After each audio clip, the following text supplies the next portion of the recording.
How's it going? Doing pretty well. How about yourself? Solid. How has your time been here? You've been here for like a week or so? Yeah. What have you gotten it's been into great. in Williamsburg? It's been great. Williamsburg is beautiful. I love it out here. There's a lot of really good parks to go to.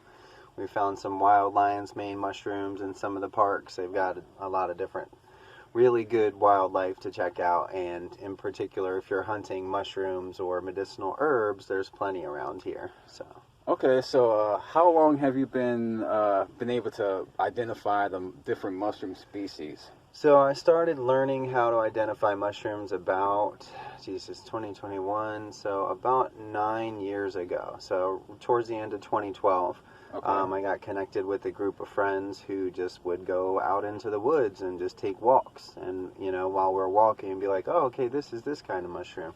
This is this kind of herb. This is this kind of plant. We called them plant walks. And from there, I got really interested, like, oh, okay, these are edible, these are medicinal, all these different kinds of things. And once I started learning, I got really excited and learned about herbalism, turning them into teas and medicines and all the ways you can make your body better with them.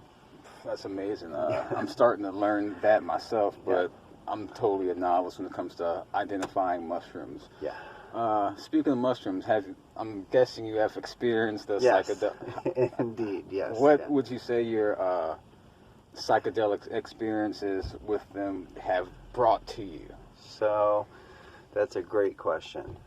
Working with psychedelic mushrooms is a very mind-opening, heart-opening, enlightening experience. I would say that it's helped process trauma that has been otherwise difficult to process. I believe the scientific term is neuroplasticity. Yes. But essentially, when you are on an experience of some psychedelic plants like mushrooms or golden teachers or whatever, that experience really is connectedness. A lot of times when we see people processing trauma, it's just a disconnection. We're witnessing them disconnected from their true nature of love. And with the plant medicine, with the psychedelics, you really reconnect to that greater feeling, that overall experience. Like, hey, I'm not separate from nature. That's kind of the illusion. The truth is that I'm a part of nature and we're all one, and you feel like you're kind of coming home and remembering a greater version of yourself and a greater reality. After that, it's always, always, always unlocked for me more pathways to abundance. Like literally being able to heal and forgive any kind of like resentment or work through situations that was heavy on my heart or heavy on my mind, and then by releasing that, letting that go, coming back home, I would always find a new pathway to abundance. That same creative energy that was like locked up in processing trauma became like, oh, okay, let me focus on this. I never thought about this. Try this relationship. And that has really opened up a lot more experiences and opportunities for learning and pursuing my passion. Awesome, amazing. And all right, I was looking into the history of mushrooms, and they have this theory I saw on some scientific website that at the beginning of time, basically, what we see as like trees and whatnot is all mushrooms, like 50-foot tall mushrooms. Right. So do you think that when you experience the mushroom, it kind of gives you the information from that time to now? So it kind of like updates you in a way. Definitely. So mushrooms are a type of fungi. Bacteria and fungi have been trying to one-up each other since the beginning of time, and that is how all life has really evolved on the planet. Cellularly speaking, our structures are closer to fungi than they are with any other animal in the animal kingdom. So we actually are like these intelligent mushrooms that are moving around. When you have a psychedelic experience, it can reconnect you to ancestral memories, it can connect you to planetary knowledge, it can connect you to a form of communication that may not always be able to be put into words, but it makes sense in your body, in your spirit, and your mind. And these particular fungi, what they can do is they can actually survive in a vacuum. And what is space? But space is a perfect vacuum. So what could happen is they could shoot off another piece of a planet and then land as a comet, come here, and then actually grow, which is the theory behind how this planet actually got terraformed originally, is some mushrooms hitched a ride on a comet, which then hit here. And then we had these giant mushrooms that preceded the dinosaurs, and then they brought in all of the trees and all of the plant life, and all of that evolved from there. And then the mushrooms just kind of got a little bit smaller, took it a little easier as life moved on. So that makes perfect sense. So would you say that humans come from mushrooms, or is it like a separate thing, or like a separation from maybe millions of years ago? Right. Then we get it again here? Yes, exactly. And I'd say that's probably the most accurate way to describe it. When the life was evolving, basically some of it all of it started in water. Some of it evolved to carry pools of water with it on the land, right? So mushrooms have a lot of water, plants have a lot of water. Animals also learned how to carry little pockets of water. And then we are pockets of water, but we've also developed how to carry pockets of water. So in a sense, you could say that it evolved in two ways. One is the way to be stationary and be solid and be connected to everything all the time. The other way was to be a temporary disconnect, to come out and help optimize the environment to better take care of all the life on the planet, and then restore that connection through knowledge, through wisdom, by like having a psychedelic experience that's like, oh, I'm not separate from nature. I am nature, and it only makes sense for me to take care of nature, because the more I take care of nature, the more it takes care of me. And if you've ever grown your own food or been on a plant walk, you'll learn that we're not actually really designed to go to the grocery store.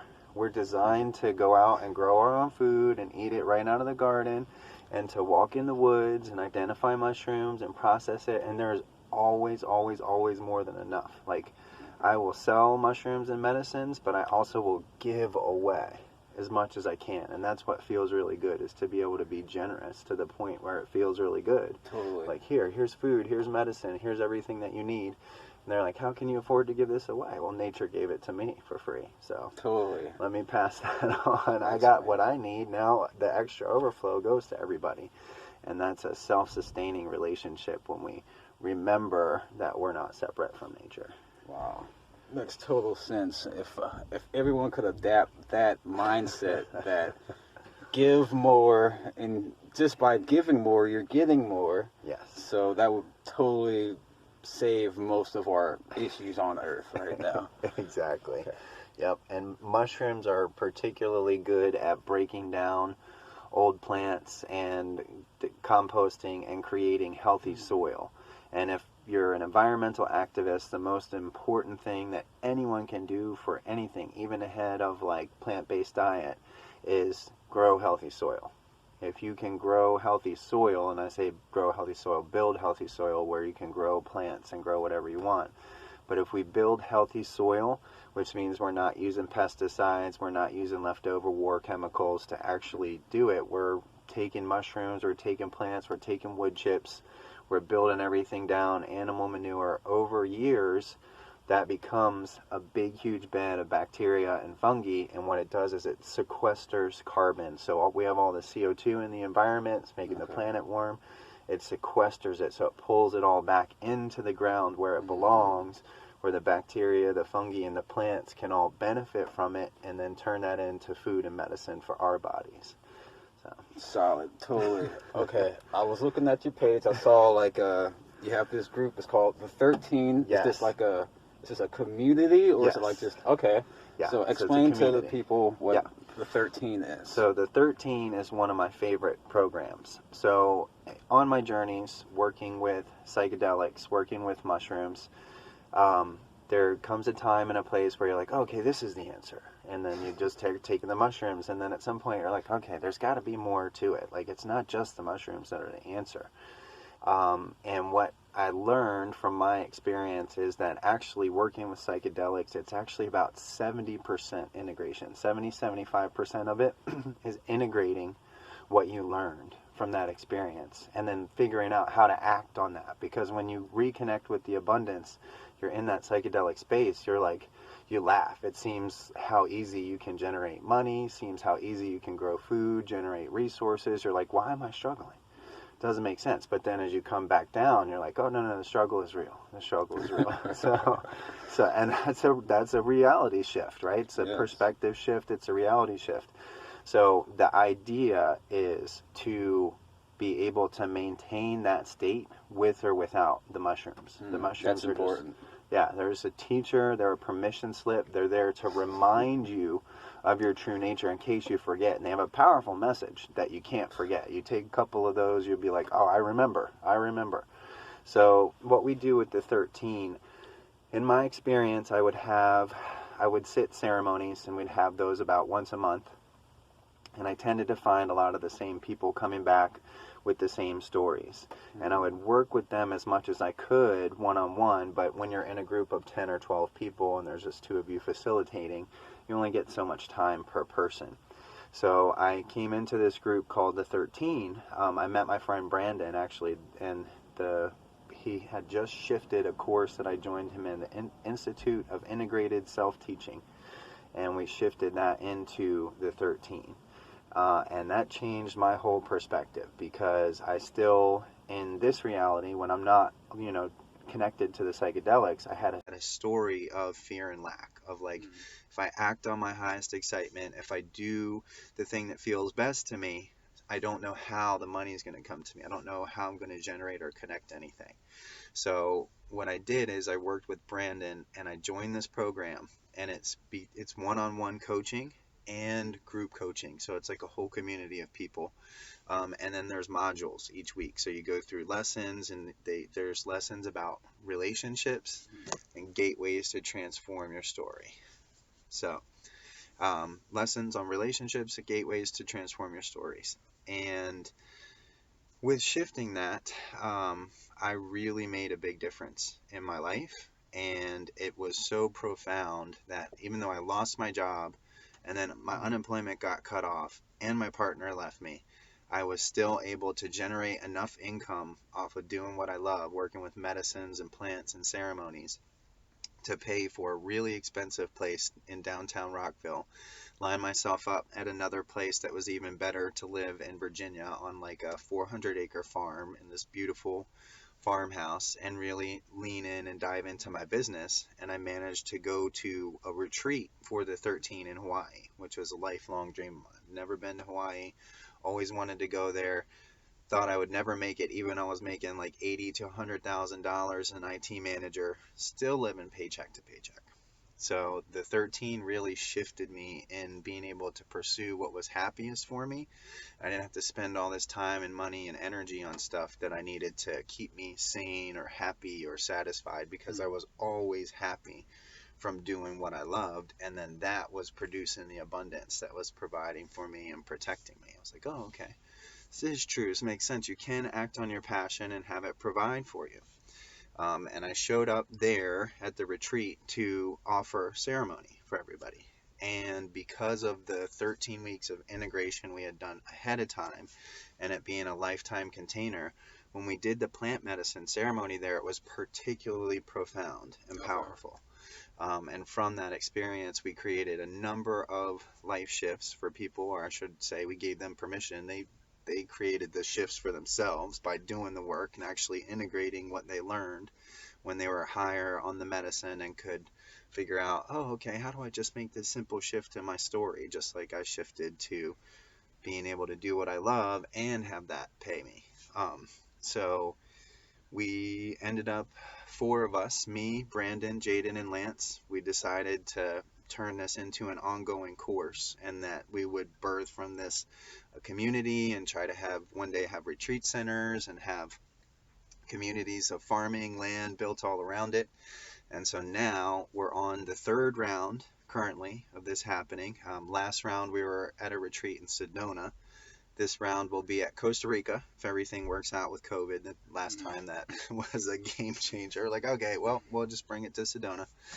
And now that's what we do. Basically, I love working with people and helping them integrate the challenge is sometimes in coaching, you hit a wall, right? We call it life coaching. It's really just universal principles. It's the same thing that like Jesus, Buddha, Muhammad, the Dalai Lama, like all of the great prophets have been teaching. It's just these universal remembrances, this law, this connection with nature. That goes so far. And then people hit a wall in their belief system. Then enter the psychedelics. Now you can go past the wall in a sense. Like you're like, oh, okay, I can go past the walls of my belief system, really connect with this, really integrate it. So what we found is that some people were just spending too much time in the ceremony space and not integrating in reality. Some people were spending too much time in reality and never reconnecting to the ceremony space to expand and integrate everything. So when we put the two together, it's absolutely amazing. It's totally optional. Make it optional for anybody that's participating. But we do work with a religious organization to make sure that everybody is protected. We refer to all of these as medicines, earth-based healing sacraments. It's gift giving. There's a gift exchange. In order to be able to give you all this stuff for free, you make an offer to the medicine person who's making it happen. And what we have found is that makes the most lasting integrative differences in people's lives. It's like all of this work coming up to the point where you're still having automatic patterns in your body, inviting in a teacher or a substance that's been used by indigenous citizens for thousands or more of years to activate healing and memory and upgrades, and combine those two things and support them before and after the experience. Voila. Like suddenly everybody's doing what they love, living their dream, and ideally, if we could get this expanded on a level where we can affect like 1% or more of the population, then we can shift the direction of the entire planet, you know, really redistribute the wealth in the sense that everybody's abundant all the time. And abundance doesn't mean having 10 houses and 10 cars and all of that, because sometimes those people have to manage that wealth so much that it takes away their freedom. Abundance means being able to do what I want to do when I want to do it, right? Totally. To whatever the permission slip is. Maybe it's money, maybe it's a person, maybe it's a relationship, maybe it's just me and nature, but being able to do what I want to need to do when I need to do it, that's real abundance. And that's where sometimes people that are at a level that have nothing are actually more abundant than millionaires and billionaires who are required to show up in these same places every day, answer to these stockholders, sit through board meetings. They can't go to the bathroom when they need to. You know, they might have 11 houses and all of these cars and all of that kind of stuff, but then that's more stuff that they have to manage and worry about. It keeps them kind of chained to a system versus just being able to go out and laugh and sing and have fun and grow your food and medicine and have everything you need at your fingertips. So if we can really expand it to the point where we can affect as many people as possible, we will get to the level of remembering that we don't need to chase permission slips. We just need to give ourselves permission to live how we were designed to live, which is in harmony with nature and always having more than enough of what we want. Totally, totally. Yeah, when I was looking at your page, I saw the 13. I was like, first thing that popped in my head was like, okay, Jesus, like 12 disciples, name plus Jesus, Yes. like fractal, like Yep. sacred geometry, and 13 zodiac signs. I was like, okay, Yes. so did y'all pick that because it's kind of a symbolism? Yes. So it kind of Yeah. takes you like fractally back to where okay, that makes perfect sense. There's 13 lunar cycles in a year. There were 13 council members of Atlantis, Jesus and the 12 disciples. You've got like 13, there's several different places that it shows up in Egypt. The Sacred Flower of Life and Metatron's Cube are both 13 interlinking circles. So yeah, it's very prevalent in our society. It's a perfect prime number. So it just comes up. It's been known as the gateway of transformation. It's like for whatever reason, when you hit 13, you just have a lot of transformation.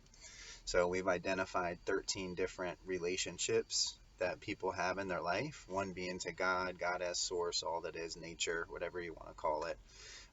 One being to physical reality, one being to yourself, one being to like your friends, your family, business partners, one being to like romantic relationships, and on through the 13 relations that are like, okay, if you can redefine this relationship and shift into it, change your story about it, then you can actually change how that relationship shows up in the world for you. Okay, so you brought up deities. So do you think deities are kind of something that exists outside of humans' thought, or do you think it's like a collective unconscious that creates these things? Because that's the. Yeah. Have you heard of Mulan before? Yeah. That's the story of Mulan. That Yeah. they all collectively thought about it. Yep. And they created this warrior that came and protected them. Exactly. Yeah. So that would be what would traditionally make a lot more sense. And in, Indian and the Vedic traditions, like the stories of Shiva and Vishnu and Rama and all of the gods that they have, they're actually designed to remind you of versions of you. They're like versions of yourself. They're things that you can come up with. They're characteristics that you can embody. And remembering you're not just this limited body, but you are nature. Like you're at one with great creator and all of creation. So it's really a remembrance of like, okay, all these different aspects are available to me. Which one do I want to focus my energy on? Which one do I want to embody and give myself permission to go forward and live in a good way? Okay. Reason I ask because I think you brought up dimension. So do you think okay, if the deities if they exist outside of human thought, do you think they're relative to like different like second dimension, third, since we're stuck here in the third? Right. And also that gets me to, do you think that what do you think about the Bible story and other mythological stories that we have fallen down to human bodies? Does that just mean to you that we were in a higher vibration where we were formless per se, and that we were put here? And do you think that maybe we were trapped here, or we were it's like a jail type of thing? Since it's kind of, if we're, the higher dimensions are so loving and whatnot, if we were put here, we either chose to be here, which is kind of like, all right, if we chose to be here, then why are we trying to spiritually connect to get out of here? So were we kind of trapped here? Yeah. That's a great question. It makes a lot of sense. So what this is essentially is like, you could say that at the top concept of what you would consider like a deity or God or something like that is, so a lot of people don't believe in God, right? Okay. And that's okay. Yeah. But do you believe in yourself? Yeah, because otherwise you wouldn't be sitting here. So now if I told you that yourself is God, where's your story take you? Yeah. Inside, right? Yes. So what's really going on is that's what Jesus and Buddha and everybody's trying to make us all remember, is the truth is that storytelling is an ancient technology, and it creates data, it creates experiences for us to live, right? And so what we tell about everything is how we create a meaning. Like reality is inherently meaningless, and you can make that mean that you're trapped, or you can make that mean that you're blessed and that this is the greatest experience possible. This is what we call the game and the game of the game. Okay, so the game is life. The game is what is, and then the game of the game is how do I play it? And Buddha used to do this in an Arrow Sutra, but nowadays we call it the Shoe Sutra. All right, so pretend you got a nice pair of shoes, and you are walking along one day, and the shoes rip. That's what is. Okay, that's the game. The shoes rip. That's what happened in physical reality. The game of the game is, what am I going to make this mean? And then how is that meaning going to make me feel? Okay. There's several pathways to go, but the two we like to illustrate are, one person goes, these cheap shoes, they're crappy, they're made in China and just they're ripped and now I gotta go get new shoes and what a terrible day. And the other person, or the other path for that person, is to be like, oh man, these shoes lasted so long for being cheaply made in China, and now I need to go get a new pair, and I'm just so blessed that I can go pay for this, and it's going to create and generate the economy and stimulate everything and give people money that they need money, drive demand, keep people fed, and I'll have new shoes. What a great opportunity. It's the same thing. It's what happened is the shoes ripped. But what we made it mean made us feel very differently. The first person is probably feeling pretty bad, and then the second person is probably feeling pretty good. And that's our power. That's the power that we all have, is to create a story about whatever has happened, with a story that creates a meaning, that creates a feeling that we prefer in our body, right? Some people prefer love, gratitude, reverence, power, passion, peace, whatever it is. You give yourself to feel that internally, and that's actually how the mechanics of reality work. It's like a big movie screen.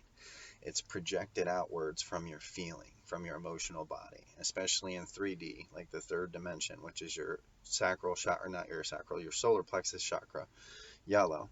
This is what projects out your reality. It's your emotional body, and you learn how to do this when you're like 3 or 4 years old. It's just something that we forget as we become adults because we tell so many stories. But the reality is created from the stories that we're telling. Have you ever heard the phrase abracadabra? Yes. That translates to we create what we speak. Okay. That means that the reality is literally born from what we're speaking and how that makes us feel. It doesn't mean necessarily we control what is, right? What is what is. Nature's in control of that.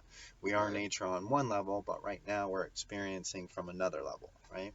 Okay. So what we tell about what is creates how we feel, and then how we feel attracts the circumstances or gives feedback to what is to shift, to match.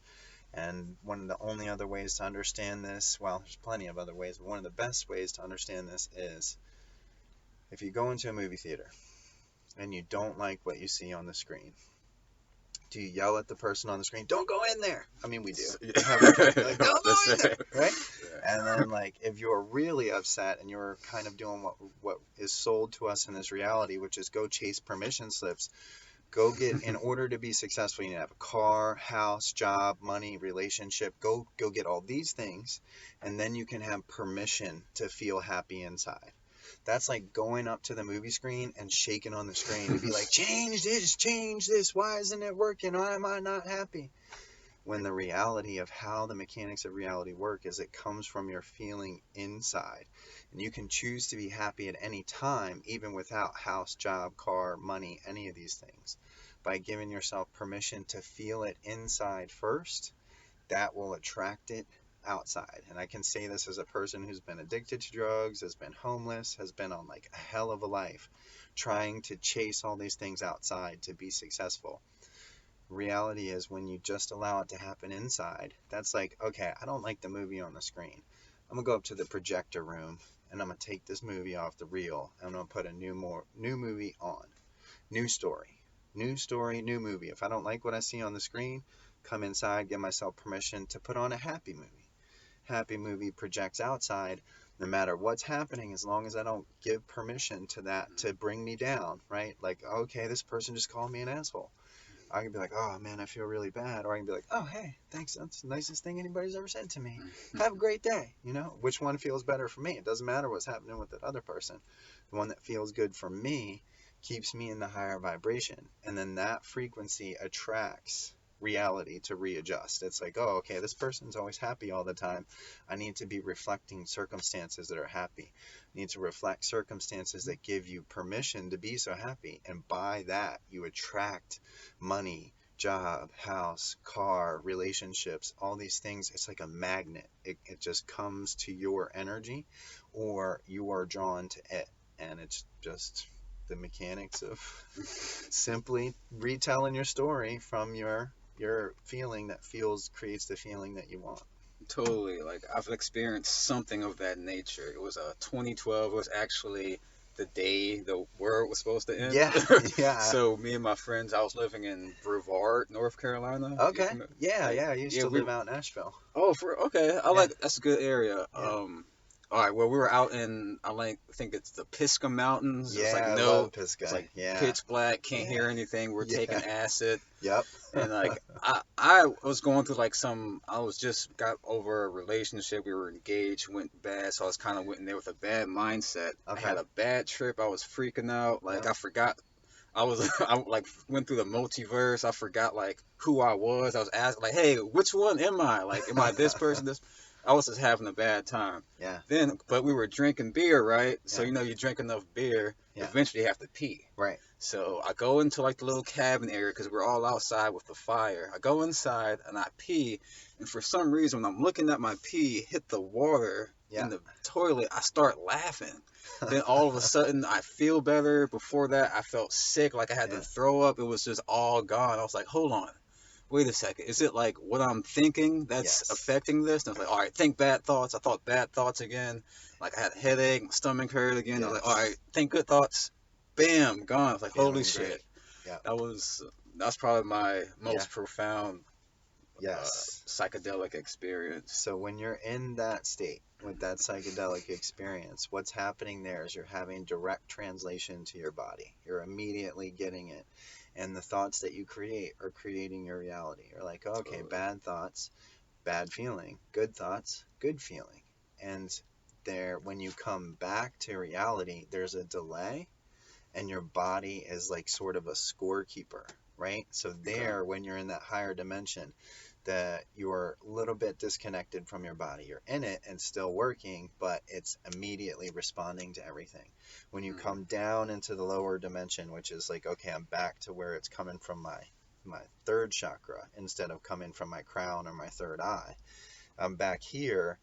That's when body's a little bit of a scorekeeper, and it's like, oh, okay, well, I want to shift for you, but I don't believe you, or but I don't trust you, or that'll take some time, right? And it's being able to translate those things and shifting through a combination of integration work, coaching, storytelling, learning how to tell the right story, and giving yourself permission to reconnect to those higher dimensions, because it's simply a matter of time and perspective shift that brings you back to that space where you really always are, into being able to instantly be like, this is bad or good.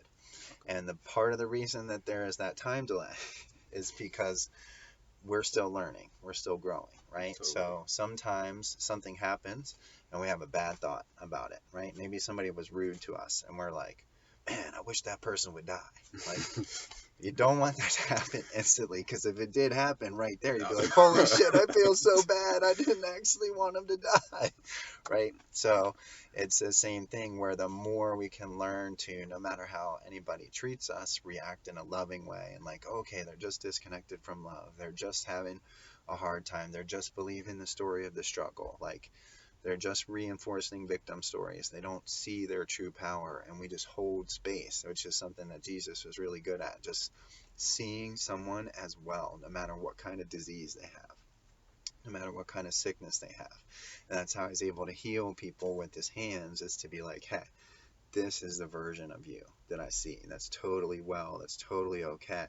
And literally that touch can reawaken you. And that can come through in a psychedelic experience with mushrooms or LSD or San Pedro, like ayahuasca.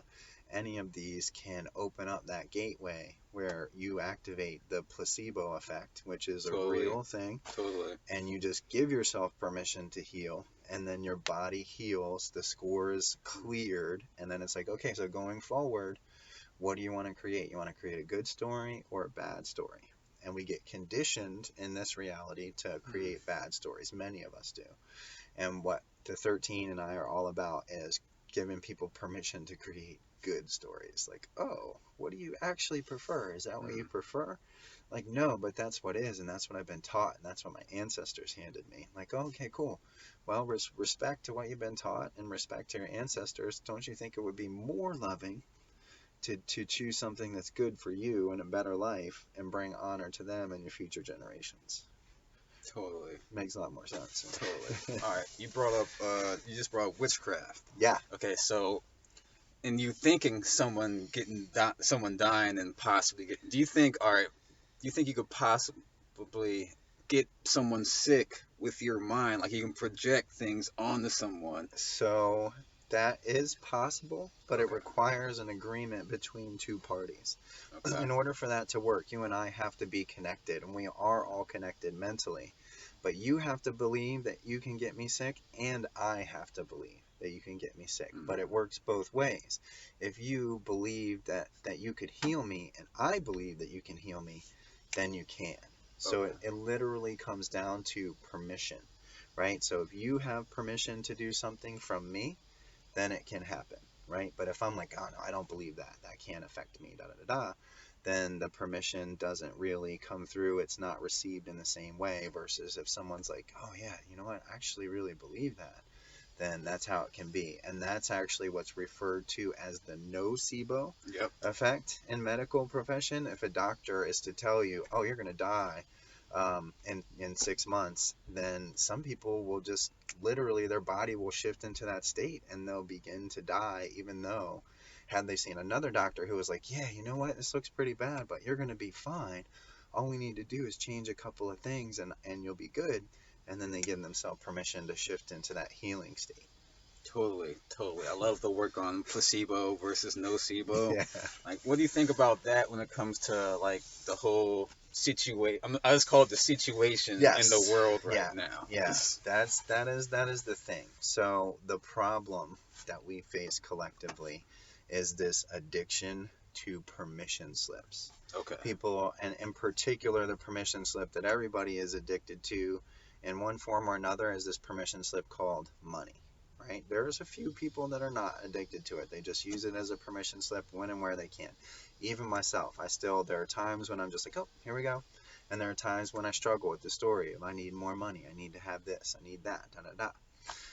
Because of the way that our business models are run, because they're corporations which have shareholders, right? And everybody buys shares with these stocks. Right. But what does everybody want from the stock?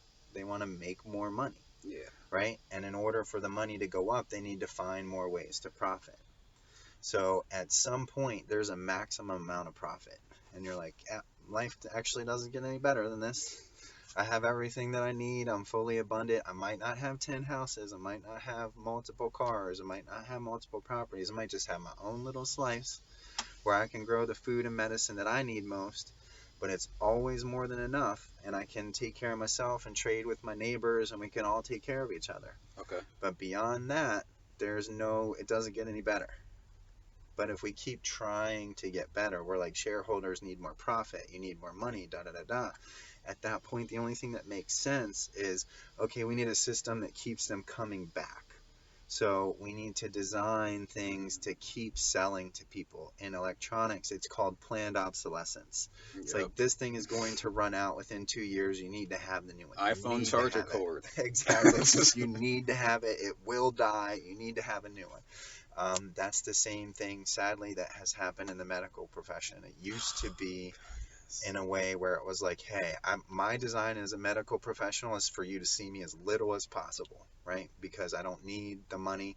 I'm abundant. Everything's taken care of. You just take care of yourself. The less you see me, the better. But now they have all these medical loans and student loans and all of this expectation to make all of this money, and then to also discover new drugs and to do this kind of stuff. It's all a game of like, how can we make more money? And at some point, we can only make more money by making ourselves sick, right? And so It's like, okay, I can actually get more money if I tell you that you have to keep coming back and you have to keep taking this pill, even though you don't. That's the only way for profits to go up and increase from there. And then at that point, you have to look at it that's where we've forgotten that money is just a permission slip to get us to the highest possible quality of life. Totally. If we sacrifice the quality of life to get more of the permission slip, what are we doing? Working backwards. Exactly, because that's permission slip is only there to get to the peak point of life. Once we're at that point, money it's not that valuable anymore, right? It's just another permission slip. You're like, cool. All I'm going to do with this, I'm just going to give it away. I don't want to have to manage all of that. I want to pay other people. I want to bring more equality in the world. But some people have a story where they think that it's okay, or other people can't think for themselves and they need to be controlled. And our belief is that that is, while that may be true for some people who choose to believe it, that is not our truth. That's not Yes. the universal truth. We believe that everyone is fully capable of taking care of themselves, taking emotional responsibility for the stories they're telling, what they're making things mean, how that makes them feel, activating their placebo effect, activating their ability to be healthy, work out, eat good food, have fair access, and evenly distribute the resources, and everybody will make the best decision that way, Okay. as opposed to having a few people in charge of most of the resources and doling it out and being like, oh, well, these people can't decide for themselves. These people need to be led this way. These people need to be led that way. From understanding the self, especially through psychedelic experiences, it's a self-organized principle. It's a self-organized reality. Nobody knows how to be myself better than me. Nobody knows how to be yourself better than you, Totally. right? So like I would trust you to make decisions for yourself over me making decisions for you. And I wouldn't want that responsibility. Yeah. So Okay. if we can get to that point where everybody is free from thinking they can make better decisions for other people, and other people feel that they can make the best decisions for themselves, where that's when you're going to see a huge shift in reality, like almost overnight, and the systems are just going to kind of fall away. It'll be like, oh, here's all the money, here's all the permissions. What actually matters? How we're taking care of nature, how we're taking care of our body, how we're taking Exactly. care of our community. Hmm. Okay, let's focus on that. All right. Yeah, I feel like that is slowly It happening. Like, is. man, like I remember like It 10 is. years ago, like Yep. all this stuff, I would tell it to people, Yep. like, oh, you're addicted to weed because you smoke weed sometimes. Oh, you took mushrooms? You think you Yeah. can jump off a bridge and fly or some shit like that? Yep. Like, what are your thoughts on microdose versus macrodose? And how Sure. much have you? Because there's this guy who's a lecturer. He actually died last year Yeah. of the situation supposedly. Yeah. But he would take a lot of mushrooms, like 30, 40, 50 grams. Wow. Yeah, and he would say that it would integrate them into the servers of reality. Like he would Wow. shrink down into like microscopic levels and like talk Yep. to like plankton and like Yep. it's so I was like, what do you have you gone that far or So in okay. I have. Now it's different for everybody. So Okay. everybody has a different preference, right? And it's just getting clear on where your highest excitement is to Okay. work and be in your flow. So some people really like heroic doses, I call them. For me, not for me. I'm not a heroic dose kind of guy, but that's because I'm constantly doing the integration, right? I'm constantly making the small changes. Okay. I don't, get me wrong, I don't think that the big changes aren't valuable. They are, especially if you can go all the way to the smallest level or to the biggest level and make that change that's necessary. Do that. But to me, the big reality comes from all the small things that happen on a day-to-day basis. So I tend to find that microdosing is more effective over a longer period of time, especially when Makes it's sense. combined with integration work. So if we're going to a coaching session or we're going to a therapy session or something like that, or even just going outside into nature, having a nature therapy session, that may be a good time for a microdose where you're still in this reality, but you have flow into another level of reality, and you can begin shifting the stories and seeing how the handoff happens from the everyday to day reality to the higher reality, and then bring back that handoff or optimize it in a way where you're like, hey, I don't necessarily have to have big doses of mushrooms to get to that level, because now I do this work every day and I know how to get where I need to get. Where I do find really big doses effective is in people that have a hard time letting go of the old reality. So you want to have a big enough of a dose to shake people up and to have them really let go. But once they've been shaken up enough and they've let go, and some people it doesn't even have to be mushrooms or psychedelics. Some people it's like a brush with death, or like a car accident, or like I had a dream about aliens one night, or I had a spiritual awakening. Like when that shakes you free of the old system, at that point, just integrating and if and as needed microdosing comes in really, really handy for making the longer term effects. And I mean, these are at doses that are at 1/10 of what is 1/100th of a dose of normal pharmaceuticals. Right, so we're literally talking about 1/1000th of the pharmaceutical drugs that are psychoactive, that are controlling your reality, that we don't really know how they're putting them into your body. We do to a degree. If you ever read those pamphlets, those things actually say, okay, so this may make you vomit, get sick, have diarrhea, have suicidal thoughts, have this, have that. That's crazy. And it's literally, remember, abracadabra, we create what we speak. So whether you spoke it or not, it's in a written agreement, and you're validating that agreement by taking it into your body. Versus with the mushrooms and the psychedelics, it's more of a, okay, I'm one of the oldest life forms that exists on this planet and in the universe. I've been doing life for a long time, and it's all about what you make it mean, and let's have some fun with it. So what do you want to make things mean, and what do you want to have fun with? And that's why you just like start laughing and having a good time. People will cry, healing tears. Let's go of like 36 different types of toxins your body's holding on to. We're like, have this story, oh, I can't cry, I can't be seen crying, when it's one of the most healing things for your body. It's like, that's why it comes up. You're like, oh, okay, here we go, I'm just gonna let some tears out, and you let that pass through you, let yourself experience the range of emotions fully. You can continue in that flow with that permission to do what you want to do and feel how you want to feel, versus if you resist, what you resist persists. So doing the Lord's work, I see. yes. Well, Definitely. Okay, hold on. Let's see what he's talking about. 'Cause I think we are at the hour. I think he's gonna leave us alone. All right, must be our day. Good. All right. Yes. Okay. It's just checking everything out. It's gonna come back in an hour and see what he sees. Oh yeah. The lecturer, he said he would take these large doses because he was like, he's a psychonaut. He's not just he would take it with intention to try to go and reach his ancestral realm. Right. What do you think of thoughts of something like that? Totally possible. That makes sense, right? So again, they're speaking in an energetic language that maybe our words don't translate so well. But it's an energy that our body understands, that our mind understands, that's older than the belief system of time. Remember, time is just another belief system. Money is just another belief system. It's literally like, okay, I believe that this is worth something, and that's why I do that. And I believe that when the sun is a certain point in the sky, it's this time, and that's why this is. It's just really what we believe. So if you come down to the roots of things, you can get deeper than that, where communication happened before any of these belief systems were in place. And a lot of that was telepathic, a lot of that was energetic. It was words weren't necessary, or they were just sounds, they were just vibrations. Creation is vibration.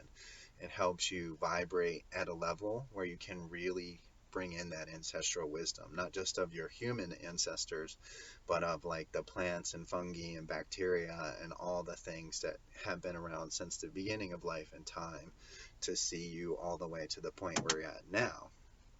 And you can actually tap in to future versions of yourself. You can tap into technically, I think there's a movie on Amazon called Living in Futures Past with Jeff Bridges. It's pretty good.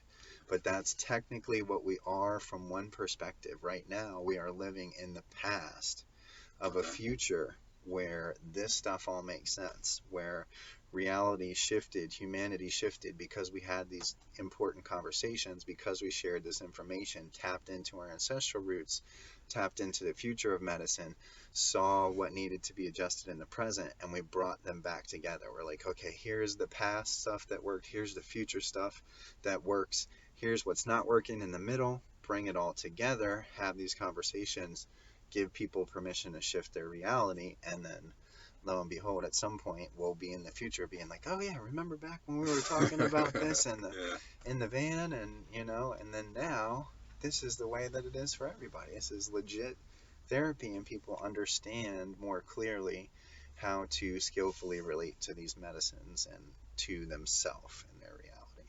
Okay, all right. Yeah, you were just brought up planet alignment. I've seen your page. Yeah. I've seen you throw up like this sign. Yeah. Like, Yeah. what do you thought? Like, So it's the that's 666. Wait, what is it? What is so it to you? it's just a First. mudra. Okay, It's okay, a okay. mudra. It's from ancient Indian Vedic technology, and it's just like, okay, so this is something that comes up like, hey, everything's going okay. I believe in everything 100%, or I'm connected to my higher self, and I'm channeling wisdom and love to you. Like, yes, especially if somebody's saying something that's really, really good, Uh-huh. and I'm like, oh, this is fire. I'm getting it. This is a download. Like, I'm receiving your wisdom. I'm receiving your energy. Then I'll throw this up, you know. And if I'm like, if somebody's taking a picture or I'm recording a video and it's coming from a place of just like absolute love, like, what do I want the person to take away from this? Absolute love. It just sometimes it happens automatically. Oh, I get it. I get it. Oh, I just bring it up because I'm pretty solid with astrology. Yeah. So when I see this, I know like it's conspiracy theories about Yeah. like 666, and Yeah. like some people even think it's like the white power shit. But Yeah. that's just it's bullshit. But when I see it, I think Saturn. That's the first thing that pops in my head Saturn. because you got Return. 666, which Yeah. is in the Bible the number of the beast, Right. which is actually on a not astrological, but like biology. It's 6 electrons, 6 neutrons, and 6 protons, Uh, which equals carbon. And Saturn is the right. carbon giant, and Right. it's so condensed with carbon Okay. that it rains diamonds. Yep. So what I'm thinking is like, not you, but like other people that like maybe like they're trying to draw energy from Saturn, which is known as Father Time. You just Yep. brought up time, That so makes sense. in like in the Bible, Satan, which is Saturn, Yeah. or whatnot, it's Yep. the creator of this world. Right. So I think there's Yeah. some kind of correlation to that. Definitely. If that makes sense. It does. It makes a lot of sense. And that's one of the things that we try and kind of teach or heal in the sense of like, we call them old church wounds or old belief systems where you're like, okay, something outside of me is wrong or bad. When in reality is nothing is outside of you. You are all of this, right? But if you believe and make something wrong or bad, it will happen to prove it to you because you are the creator. Like, oh, okay, this is what's going to happen. So that in the sense is like an ultimate test of like, can I believe that this is wrong or bad? And a lot of it comes back to making nature and indigenous wisdom wrong or bad. Like, oh, you're a carbon-based life form. Oh, so bad for you, man. It must be bad to be stuck in that 3D reality. It must be bad to be stuck in that body. When is that true? Not necessarily. For me, it's a blessing, and I get to play and have fun and do whatever I want to, and I can never be stuck because even if you throw me into a prison of carbon and 3D reality, I'm still out there playing and having fun and making the most of my story, making the most of my belief system. I've got all of my chakras integrated, so it's like, okay, cool. I can be up here with you and be formless and play in that area, but I'm not superior in any way. Like, I don't feel that I need to stay there or be there. I can come right down to earth, right down to the roots and play in the mud and play in nature and have as much fun as possible. And that's what we consider like an integrated or an enlightened being, where you know that the angels have a really good perspective and are doing really good, but they also have their faults and flaws. You know that the evils or the devils have their faults and flaws, but they also have their uses and their value. And then you learn how to be neutral and be friends with both of them and be like, okay, cool. Well, I'll go your plan sometimes. I'll go your plan sometimes. And I'm going to bring us all into harmony where nobody's at war with each other and we're not fighting and we're not doing anything but playing a game and we're having fun and we're playing it in a way where it's fun for everybody. So, Gotcha. Okay. All right. So speaking of, all right, this is a game. So Yeah. do you think maybe we're in some type of a holographic simulation? yes, without a doubt. Okay, so this is what this is what my favorite thought for people who think that. Yeah. I do as well. It's not Yeah. like Yeah. I'm not saying all the people who think that, but Yeah. okay, so if this is a simulation, Yeah. I'm sure you've played video games Yep. before and whatnot. Yep. Like when you start the game, you're usually an adult, right? Right. So if this is a false reality, Right. who says how long it's actually been going on? Right. For all we know, this whole entire reality started 20 minutes ago. Right. And we just started 10, 9, hey, then bam, we're here in the middle of a conversation, like we've Yep. been here, like you Yep. planned to come here, Yep. like, well, let's meet up on this day, but Yep. actually, this is the first thing Right. we've ever experienced. Everything Yes. else is just like Yes. an implanted, so Yeah. we don't have to learn to tie our shoes or something. Right. And that's why the power of storytelling technology is so powerful and so important, because I can tell a story that can make anything mean anything and then integrate that and come right back to it no matter what. Even if I died and my body was chopped into a million pieces, well, at some point I'm going to be able to come back to a body. And if I tell the story in the same way, it comes right back up. And you can think of it like if you've ever put a VR headset on, like the Oculus Quest or like any of those little VR headsets, it's a super trippy experience because like you put this thing on and you're playing the game and you're in this whole other reality. But then you take it off and you're like, oh, I'm in this reality. That's sort of what it's like when you actually die. You're just like, oh, I believe that I was in this body down here, but in reality I'm this big huge cosmic body and all of this stuff. Yeah. And it's like, well, what do I want to do now? And you're like, all right, well, I'm gonna rest up here for a little while, I'm gonna feel good, da, da, da. And then when you've had enough, you're like, okay, what's next? Let's go play the game again. Here we go. Totally. Pop back into reality, back to having fun again. Totally. All right, I'm gonna show you because before this, I told you I was gonna show you some conspiracy Yeah. thing because it happens to land on today. Okay. So this is gonna be pretty interesting. I'm guessing you know who Kobe Bryant is, right? Yeah. Yeah. All right, this is gonna be pretty fascinating, and if you haven't seen it, where is it? Is it this one? This one. Okay. All right. Kobe Bryant. He was 41 years old when he died. This is Okay. gematria and numerology. Okay. All right. He was 41 when he died. He died on his 157th day. Okay. And in numerology, his name equals 113. Interesting. In the draft, he was drafted round 1, Okay. pick 13. 13 pick. Okay. Transformation. All right. So Got transformation written all in over it. in his daughter.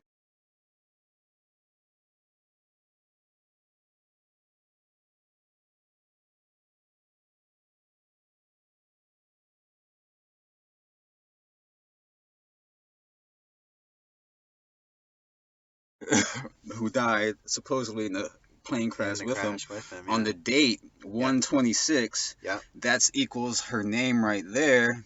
And if you add Kobe Bryant's age with her age, you get 54, which is what her name equals as well. Right. So I'm pretty solid into. I'm not a gematria master. I don't know Yeah. it, but like I've been looking into it, and I'm like, yo, these things do not make sense at all. There's no way this happened organically. Yeah. Like I'm sure things like this happen organically, but Yeah. not if you're looking at the news and you see this Yeah. every single day. Yeah. So what are your thoughts on All right. numerology when it comes to Math Yeah. is definitely one of the languages of the universe, for Okay. sure. The numbers can be translated, like universe can even be translated into binary data, zeros and ones.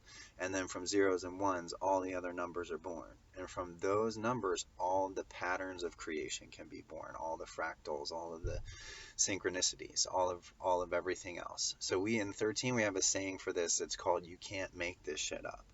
Like you can't make it up Okay. because it's so synchronistic, and that is the true currency of creation, of like great creator of nature, is synchronicity.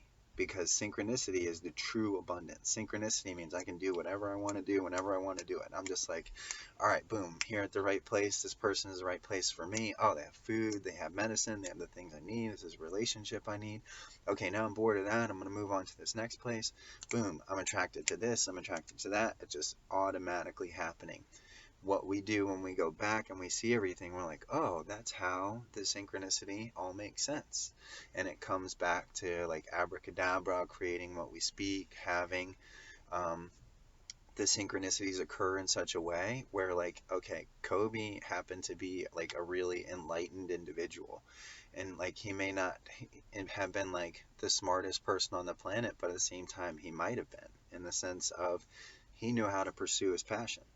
And he knew how to pursue his passion to the point that that provide for and protect him, and he's teaching his family, and he's giving all of his money away to the community, like really bringing it back in to the point where he may have reached that spot where it's like, okay, I can't do any more good from this body. Like I've reached the peak. Like the money doesn't do any more good. The resources don't do any more good. But I'm so good at this game. How do I keep playing the game? Right? Like you're like, okay, so there's our best player. How do we keep him in the game? On to the next form. So like right there, you'll have transformation where we think we're in this reality. We think that he's died. And yes, technically that physical body has died, him and his daughter. But what in reality happened is they just transitioned to another form, to another soul, to like another part on the planet where it's like, okay, cool, we need upgraded souls here in this community to help bring this knowledge and this wisdom and these things through. I can see that. You did as good as you could do over here. Now, synchronistically, in accordance with the math, the timing of the universe, the language, the way that all the things work, now we're going to put you over here in this spot because you guys are so good at the game. We need to we need to elevate it in this area as well. Okay, that's an interesting perspective. Like, well, that's too much to get into. I was going to get into like how sports are fake. I was going to show you a video of like magnet balls. Like, even David Blaine's like, all right, he just throws like a half court shot, not even looking, goes right in. You can see like if you I have the I don't know, I might just show you like really quick if it's right here. No, because we're kind of over it now. Where would it be? Where the I did that on my shit? I don't know. Would it be random? He just throw his magnet ball. Magnet ball? Where? Oh, wait. Is that what you're talking about? Yeah, it should be called magnet ball. Okay. Mega Man. There it magnet is. Ball. All right. Oh. What? You see, wow. like, no, this is a crazy one. But like, how is that physically possible? It's not. He shoots from half court and it just stops right there. Yep. Wow. There's one that's gonna come up. It's a field goal, and the kicker, he's looking down. He's like, how the fuck? Oh yeah. it clearly bends left and then just way over to the right. How did that even happen? He's like, what? Like, hold on, that's not any ball I've ever seen. Yeah, you can definitely see the magnets moving there.